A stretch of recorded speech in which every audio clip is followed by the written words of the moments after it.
Hello नमस्कार दोस्तों। आज हम अपनी अगली सीरीज पे पढ़ेंगे। अगली सीरीज पे लौकिक गद्य साहित्य को। तो स्टार्ट करते हैं। स्वागत है आप सबका। पहली रचना है यहाँ पे राउलवेल, जिसके लेखक हैं रोड़ा कवि। रचना काल 10वीं शताब्दी है। विशेष तथ्य क्या है? यह रचना सर्वप्रथम शिलाओं पर रची गई थी। यह रचना सर्वप्रथम कहाँ रची गई थी? शिलाओं पर रची गई थी। अब ये अगला है कि यह बम्बई के प्रिंस ऑफ वेल्स संग्रहालय में इसका पाठ उपलब्ध कायस्कार प्रकाशित करवाया था। उपलब्ध कर जो है इसको प्रकाशित करवाया था। यह हिंदी साहित्य की प्राचीनतम गद्यप्रद मिश्रित चंपू काव्य मानी जाती है।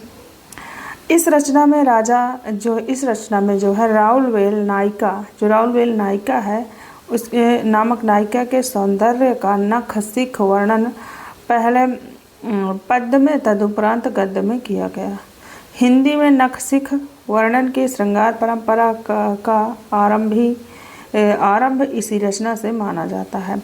तो हिंदी में नखशिख वर्णन की श्रृंगार परंपरा का आरंभ इसी रचना से माना जाता है। इसकी भाषा में हिंदी की 7 बोलियों के बाद प्राप्त होते हैं। इनकी 7 बोलियों के शब्द प्राप्त होते हैं, जिनमें राजस्थानी प्रधान है। तो इस रचना में हिंदी के कितनी बोलियां के शब्द प्राप्त होते हैं? तो 7 बोलियों के शब्द प्राप्त होते हैं, और जिसमें क्या है? राजस्थानी प्रमुख है।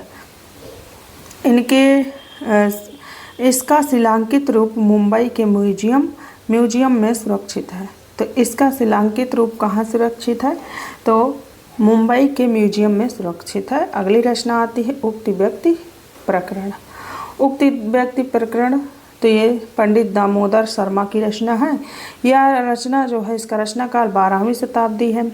और विशेष तथ्य क्या है इसमें? पंडित दामोदर शर्मा महाराज गोविंद चंद्र जो 1554 ईस्वी के वहाँ पे 1554 ईस्वी में वहाँ के सभा पंडित थे। इस रचना में बनारस और उसके आसपास के प्रदेशों की सांस्कृतिक भाषा पर प्रकाश डाला गया है। संस्कृत और भाषा पर प्रकाश डाला गया है। इस रचना में उस युग के काव्य रूपों के संबंध में थोड़ी बहुत जानकारी प्राप्त होती है। तो इस रचना में उस युग के काव्य रूपों के संबंध में थोड़ी बहुत जानकारी प्राप्त होती है। इस रचना को पढ़ने से यह मालूम चलता है कि उस समय गद्य पद्य दोनों काव्यों में तत्सम शब्दावली का प्रचलन बढ़ने लगा था। यानी कि यहाँ पे प्रचलन बढ़ने लगा था एवं व्याकरण पर भी ध्यान दिया जाने लगा था। अब अगली रचना आती है वर्ण रत्नाकर। वर्ण रत्नाकर के रचनाकार कौन हो जाएंगे? ज्योतिरीश्वर ठाकुर। वर्ण रत्नाकर के रचनाकार ज्योतिरीश्वर ठाकुर। रचना काल इसका 14वीं शताब्दी आचार्य द्विवेदी के अनुसार है। विशेष तथ्य क्या है? ज्योतिरीश्वर ठाकुर मैथिली भाषा के कवि थे। पहले तो यही इम्पोर्टेंट है कि जो ज्योतिरीश्वर ठाकुर थे वे किस भाषा के कवि थे? तो मैथिली भाषा के कवि थे। इस रचना का प्रकाशन डॉक्टर सुमित कुमार चटर्जी व पंडित बभुआ मिश्र के द्वारा बंगाल एशियाटिक सोसाइटी के माध्यम से करवाया गया था। इस रचना की भाषा शैली को देखने से यह एक शब्दकोश सा प्रतीत होता है। कह रहे हैं कि इस रचना की भाषा शैली को देखने से यह एकदम क्या है? एक शब्दकोश सा प्रतीत होता है। इस रचना की भाषा शैली देखने में यह क्या होता है? तो हमने इसको पढ़ लिया कि एक शब्दकोश। अब यह क्या कहते हैं? यह मैथिली हिंदी में रचित गद्य पुस्तक है। तो पूछे मैथिली हिंदी में रचित गद्य पुस्तक कौन से? तो वर्ण रत्नाकर ज्योतिरीश्वर ठाकुर की। मैथिली, इसे जो है मैथिली का विश्वकोश का माना भी कहा गया है। तो मैथिली का विश्वकोश कौन सी रचना को कहा गया है? तो ये वर्ण रत्नाकर को। अब यहाँ से स्टार्ट होगा आदिकालीन अपभ्रंश साहित्य। अब एक तरफ रचनाएं हैं और कवि हैं। रचनाएं कवि का नाम स्वयंभू देव। स्वयंभू देव की रचना है पौमचर्यु, रिठिणेमचर्यु, स्वयंभू छंद और पंचमी चर्यु। इनकी स्थिति अष्टमी शताब्दी यानी कि 8वीं शताब्दी 783 ईस्वी निर्धारित किया जाता है। तो ये जो है पौमचर्यु इसमें क्या है, अच्छा तो इसके स्थितिकाल क्या है 8वीं शताब्दी यानी कि 783 निर्धारित की जाती है। पौमचर्यु रचना में भगवान राम के चरित्र का वर्णन किया गया है। अतएव क्या कह रहे हैं कि इस रचना की डॉक्टर भयाड़ी ने क्या कहा है, अपभ्रंश की रामायण कथा एवं स्वयंभू को अपभ्रंश का वाल्मीकि कहा है। तो अपभ्रंश का वाल्मीकि पूछे इनको कौन कहता है, पुष्पदंत को, स्वयंभू को। तो यहाँ पे स्वयंभू को अपभ्रंश का वाल्मीकि कहते हैं डॉक्टर भयाड़ी। और जो है इन्होंने इनके पौमचर्यों को क्या कहा, अपभ्रंश की रामायण कथा कहा। रिठिणेमचर्यु में रचना में कृष्ण के चरित्र का वर्णन किया गया है। अब अगली आती है इसको अपभ्रंश का प्रथम महाकवि कहा जाता है। यानी कि जो है ये स्वयंभू हैं इनको क्या कहा जाता है, अपभ्रंश का प्रथम महाकवि कहा जाता है। पौमचर्यु अपभ्रंश की प्रसिद्ध कड़वकबद्ध रचना 7 चौपाइयों के बाद एक दोहा यानी कि 7 चौपाई प्लस एक दोहा। और पौमचर्यु में 12,000 श्लोक हैं। इसमें 5 कांड एवं 90 संधियाँ हैं। इसमें से 83 संधियाँ स्वयंभू के द्वारा, 7 स्वयंभू के अनुसार पद्धरिया बंध के लेखक के प्रवर्तक चतुर्भुज नामक कवि को माने हैं। जो चतुर्मुख कवि हैं इनको माने हैं। ठीक, अब आते हैं पुष्पदंत। पुष्पदंत की रचनाएं हैं महापुराण, रयकुमार चर्यु या इसको नागकुमार चरित्र भी कहते हैं, और जसहर चर्यु या यशोधरा चरित्र, और एक आता है कोश ग्रंथ। ये नोट है कि इनका स्थितिकाल क्या था, 10वीं शताब्दी माना जाता है। ये प्रारंभ से शैव मतानुयायी थे, किंतु बाद में अपने आश्रयदाता के अनुरोध पर जैन पंथ स्वीकार कर लिया। साहित्यिक शिल्प के तात्विक दृष्टि से इनकी रचनाओं का जिन भक्त का प्रभाव देखने को मिलता है।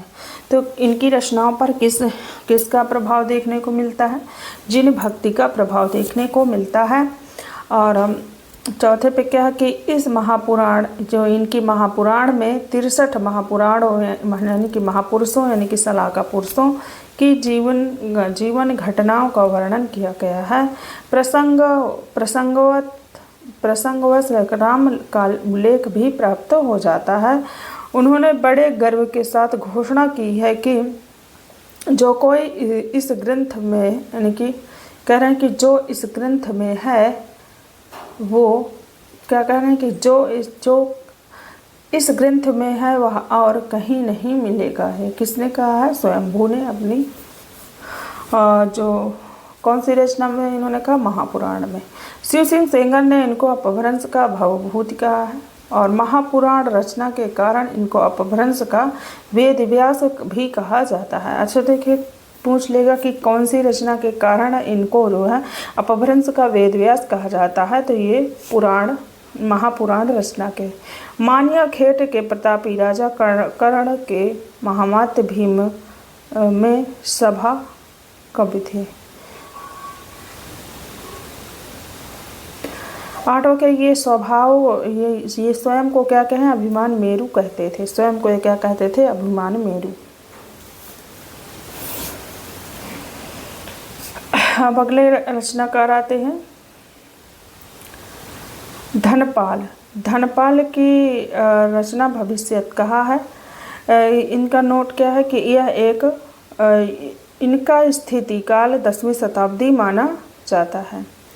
और पाश्चात्य विद्वान डॉक्टर विंटर नितज महोदय ने इस रचना को क्या कहा है? रोमांटिक काव्य की संज्ञा प्रदान की है। अब आते हैं अब्दुल रहमान की रचना है संदेश रासक।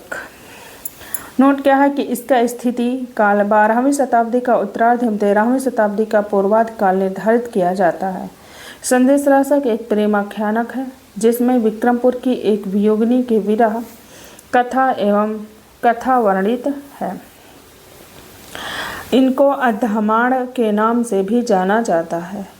ये किसी भी भारतीय भाषा में रचना करने के लिए प्रथम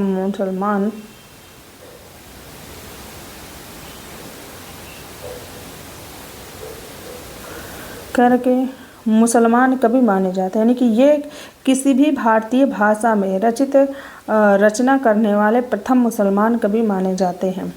संदेश रासक श्रृंगार काव्य परंपरा का सर्वप्रथम रचना मानी जाती है। जो श्रृंगार रासक है ये श्रृंगार काव्य परंपरा की सर्वप्रथम रचना मानी जाती है। अब आते हैं जयंदुई उर्फ योगींद्र, परमात्मा प्रकाश, योग सार। इनकी दो रचना है, परमात्मा प्रकाश और योग सार। और ये नोट क्या है कि इनकी स्थिति काल 6वीं शताब्दी निर्धारित की जाती है। अब यहाँ पे आते हैं राम सिंह पाहुड़ दोहा। एक क्या है इनकी स्थिति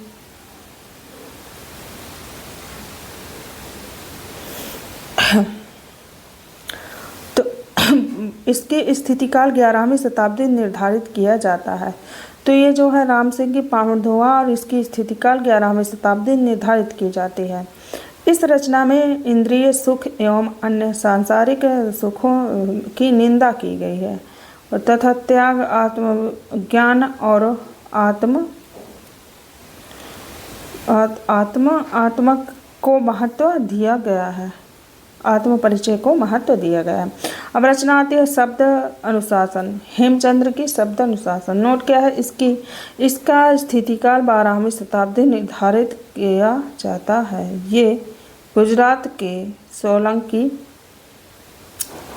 राजा सिद्धराज जयसिंह के जिसका समय है संवत 1150 से 1199 ईस्वी और उनके भतीजे कुमारपाल के विक्रम संवत 1199 से 1199 से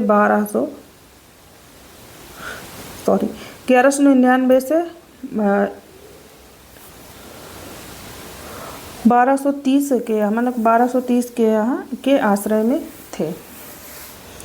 और तीसरा क्या है कि इनकी रचना सिद्ध हेमचंद्र शब्द अनुशासन का एक क्या है बड़ा भारी व्याकरण ग्रंथ है। इसमें संस्कृत, प्राकृत एवं अपभ्रंश तीनों भाषाओं का समावेश किया गया है।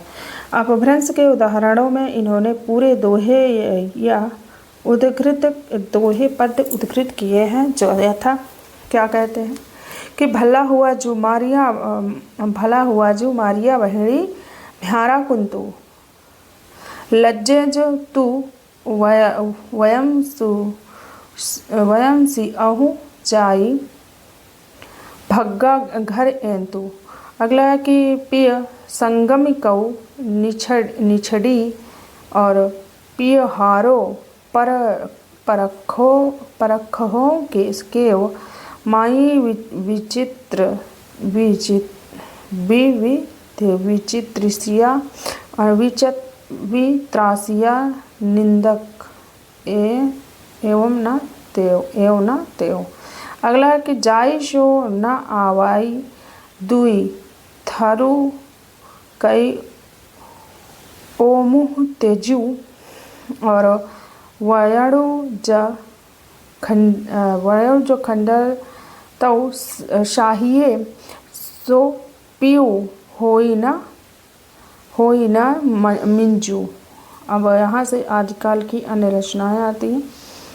तो देखते हैं यहाँ पे पहली रचना है और रचनाकार तो प्राकृत प्रकाश वररुचि की है। पृथ्वी विजय जयानक कवि की है। कुवलय माला उद्योतन सूरी की है। नोट क्या है कि यह आदिकाल का प्राचीनतम ग्रंथ माना जाता है। और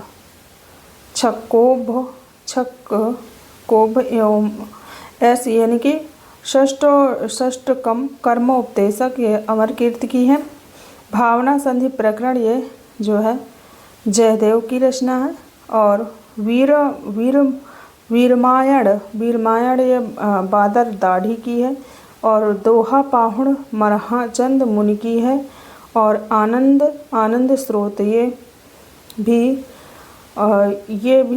जो है महामाणी आनंद की है। ठीक है। और संगम मंजरी महेश्वर सूरी की रचना है। संत कुमार चरियो हरिभद्र सूरी की रचना है। सूरी की संत कुमार चरियो ये भी हरिभद्र सूरी की है। नेमिनाथ चरियो ये भी हरिभद्र सूरी की है। और धर्म परीक्षा ये हरिशरण सूरी की है। और प्राकृत व्याकरण हेमचंद्र का है। तो आज के लिए इतना ही, कल उसके आगे से देखें। राधे राधे सभी को।